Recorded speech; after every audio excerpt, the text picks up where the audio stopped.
za ty 3-4, když si ohledneme zpátky, tak i Zuckerberg, zakladatel Facebooku, řekl, že ano, přiznal, že tam probíhala cenzura na Facebooku. Dokonce mám pocit, že se omluvil. A počuli ste najnovšiu informáciu? Povídejte. Nahrávame rozhovor 28. listopadu, novembra a najnovšia informácia je, že Mark Zuckerberg sa stretol s Donaldom Trumpom na Floride v Trumpovom sídle a uviedol, že sa chce zúčastniť obnovenia Ameriky. Nie je to fantastická správa? Mark Zuckerberg sa chce zúčastniť obnovenia Ameriky. Yeah, I want to be the part of America renewal. Dobrá správa. Taky asi ukáže čas. Ono, někteří kritici, když už teda jdeme do té politiky, říkají, že je to pořád biznis, stejně jako Musk, který byl velký podporovatel Donalda Trumpa. Jak vy to vůbec vnímáte? Jaký máte vy pocity ze zvolení Donalda Trumpa prezidentem? Měli jsme tady hosty, rozebírali jsme to z politologii a koukali jsme se na tu situaci a jeví se to tak, že svět je v očekávání, co se bude dít. A byly tam politické sliby od Donalda Trumpa, například s ukončením konfliktu na Ukrajině. Jak vy v tom čtete? Protože taky jste prošel nějakými zkušenostmi za ty 3-4 roky asi intenzivněji, co se týká i politiků, tak váš názor? No ja by som k tomu ešte dopovedal, že ja chodím do Spojených štátov od roku 1990. Pre mňa Amerika nie je to, čo sa dnes, alebo pred rokom, alebo pred 5 rokmi prezentuje ako americká politika. Pre mňa Amerika je príbeh ľudskej túžby po slobodnom živote. Pre mňa Amerika je príbeh ľudí, ktorí boli schopní vstúpiť do obrovského nebezpečia a vybudovať nový svet, pretože už len sadnúť na loď a preplávať oceán a ísť do neznáma a vlastne začať budovať na kontinente niečo nové, tak toto vytváralo takú prirodzenú selekciu tých osobností a tých charakterov a pre mňa je Amerika príbeh o tom, aj tá americká zastava naozaj nie je o nejakej politike, pre mňa je to symbol nás všetkých, pretože Amerika nie sú Američania, Amerika to sú Česi a Slováci a Nemci a Holanďania a prosto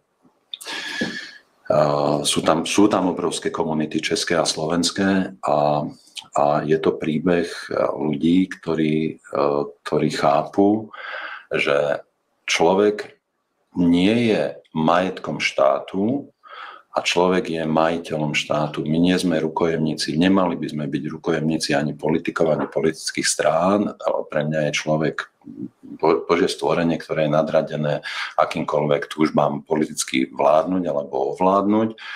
A preto mi to je ako ľudský príbeh veľmi sympatické a veľmi blízke a pre mňa teda aj tá americká zastava je symbolom toho, že malá vláda a silný občan ako človek, ktorý je nositeľom nejakých práv, ale hlavne je nositeľom svojej zodpovednosti za svoj vlastný život. A toto sa málo pripomína a myslím, že to, neviem, či to nepovedal Viktor Frankl, že tak ako je na východnom pobreží tá socha slobody, tak ešte na západnom pobreží by bolo treba postaviť sochu zodpovednosti.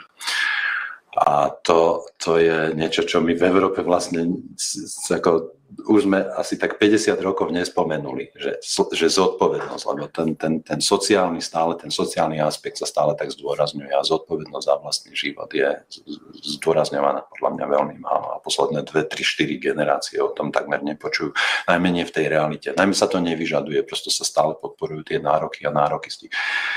Takže ja do tej Ameriky chodím od roku 1990, vôbec netvrdím, že ju veľmi dobre poznám, napriek tomu, že som tam bol už, 35 krát a veľmi ma to zaujíma, ja veľmi intenzívne sledujem aj tú politickú scénu, ja tu poznám konkrétnych ľudí z kongresu a zo snemovne a moderátorov a kadečo.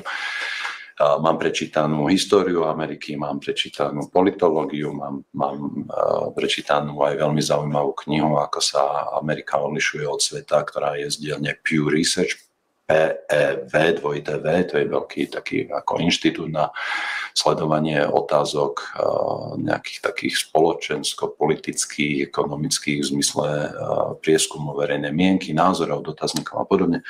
Čiže ako môj názor, alebo moje to nie je také nejaké teraz že páči sa mi, že Trump alebo čo. Ale vkladám do toho istú nádej. Najmä si myslím, že ak by tie voľby dopadli opačne, tak sa naša civilizácia naozaj pod vplyvom tej zrážky tých dvoch príbehov, ako som to uviedol, ocitne vykolajená a nadobudnú prevahu tie sily a tlaky, ktoré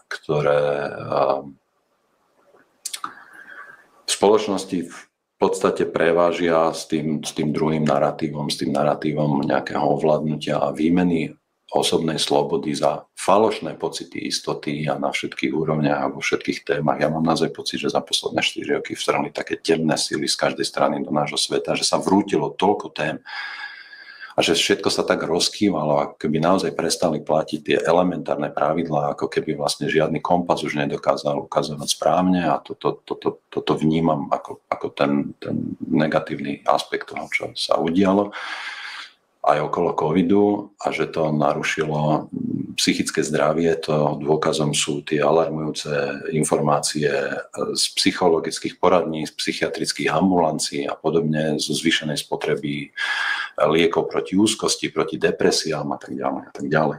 Takže myslím si, že toto v tom zmysle, ten výsledok volieb dáva nejakú nádej, aspoň teda dáva to nádej tým ľuďom, ktorí zase v zmysle toho Kierkegaarda sa nedajú oklamať tým, že nebudú veriť pravde. Lebo tu sa vytvorila taká mediálna bublina, kde naozaj je silne potencovaná ochrana voči faktom, pravde, zdravému rozumu a ľudia sú udržiavaní v presvedčení alebo sú uisťovaní v tom, aby neverili v mnohých veciach faktom a pravde, aby neverili, že sú dve pohlavia. Aby neverili, že bezpríznakový chorý vo vzťahu k infekčnej chorobe je pseudorealita, je protipravda. To je ešte horšie než klamstvo, to je protipravda. Aby verili, že PCR test je diagnostický test, nie. Aby verili, že vakcína je sloboda. To sú bizarné veci a keď takto sa niekto usiluje prosto to ovládnuť, to myslenie ľudí a udržiavať ich a podporovať ich v tom, aby sa báli uveriť pravde, tak toto sa podľa mňa teraz začne rúcať, pretože tým, že sa ten Kennedy junior, aj keď už je to starší pán, tak stále sa označuje ako junior, že pre mňa napríklad tiež veľmi dobrá správa spred 2 dní je, že ten Jay Bhattacharya, ktorý bol spoluautorom výzvy z Veľkého Barringtonu, ktorá zaznela na začiatku covidu, pod ktorú ja som sa podpísal oficiálne a to tiež bola súčasť mojich problémov, ktorá vyzývala k tomu, nepanikárme, chráňme tých, ktorých treba chrániť, ale dovolme ľuďom, ktorí nie sú vystavení veľkému riziku, dovolme im žiť, pretože to pomôže aj v zmysle toho starého poznania Donalda Hendersona, čo je človek, ktorý bol zodpovedný za to, že sa svet vysporiadal s kiahňami, s pravými kiahňami a ktorý v roku 2008 napísal v odbornom článku. Spoločnosť, ktorá sa chce najlepšie vysporiadať s krízou, s pandémiou, epidémiou alebo s nejakou krízou, musí zachovať čo najviac svojich funkcií a nie ich dať do lockdownu. To bol človek, ktorý bol poverený Svetovou zdravotníckou organizáciou v 50. 60. rokoch, aby teda eliminoval kiahne. A to sa mu podarilo v podstate tak, že tie kiahne, ako tie práve kiahne sa prestali šíriť. A takýto človek má pre nás historický odkaz, že spoločnosť nesmie ísť do lockdownu.